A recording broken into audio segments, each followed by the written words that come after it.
Circuit breakers allow the flow of energy to be controlled by safely switching currents on and off at all voltage levels of the energy grid.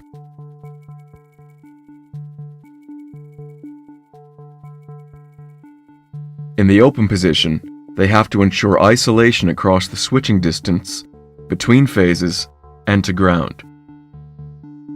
In the closed position, they have to allow the energy to flow with minimum losses.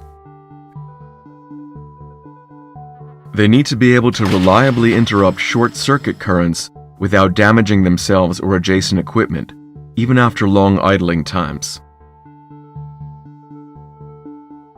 Different circuit breaker technologies are in use, depending on voltage level, application, and the age of their design. Current interruption takes place in interrupter chambers containing air, oil, SF6, or a vacuum. Circuit breakers may use multiple contact systems consisting of main contacts and arcing contacts. The main contacts allow operating current to flow with minimal losses, while arcing contacts can break short-circuit currents with minimal arcing erosion.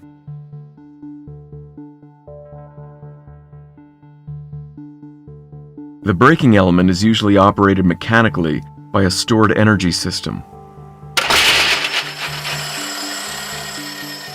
The energy that opens and closes the contacts is typically stored in a spring, hydraulic, or pneumatic device or system. The stored energy is released by the trip or the close command signal.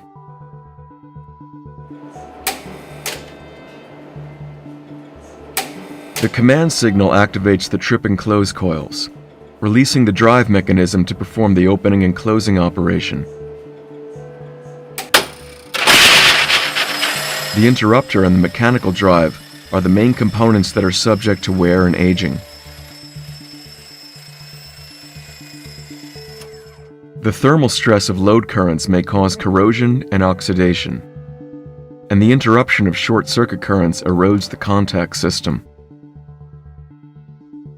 Environmental stresses, such as temperature, humidity, or contamination, affect the bearing and linkage surfaces of the drive.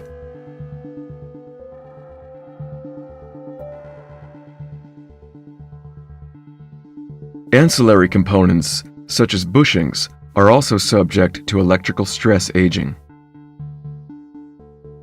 In order to ensure the proper operation of a circuit breaker throughout its lifetime, diagnostic tests are performed, such as resistance, timing, minimum pickup, travel, and power factor.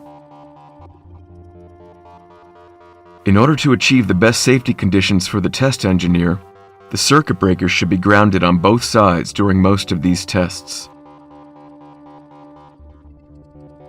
The first test usually performed on a circuit breaker is the static contact resistance in the closed position. The static contact resistance is determined by injecting a high DC current while the voltage is measured via a separate set of cables. An analysis of the opening and closing times of the circuit breaker contacts can validate mechanical performance.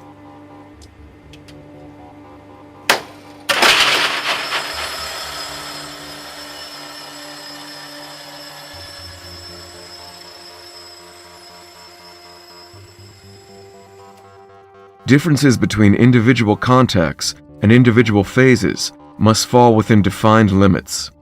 Comparing these results to factory data or earlier measurements can reveal trends. Recording trip and close coil currents gives an indication of their mechanical and electrical condition, as well as the condition of the latch. The minimum voltage, known as minimum pickup, needed to trip and close the circuit breaker is also usually measured to ensure that it can still operate in case the DC supply is weak.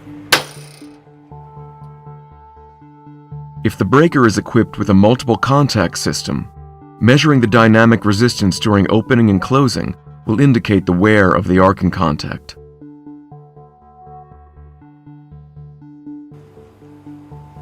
Additionally, if the circuit breaker travel curve is recorded, it allows mechanical parameters to be assessed, such as velocity, total travel, acceleration, over travel, and rebound.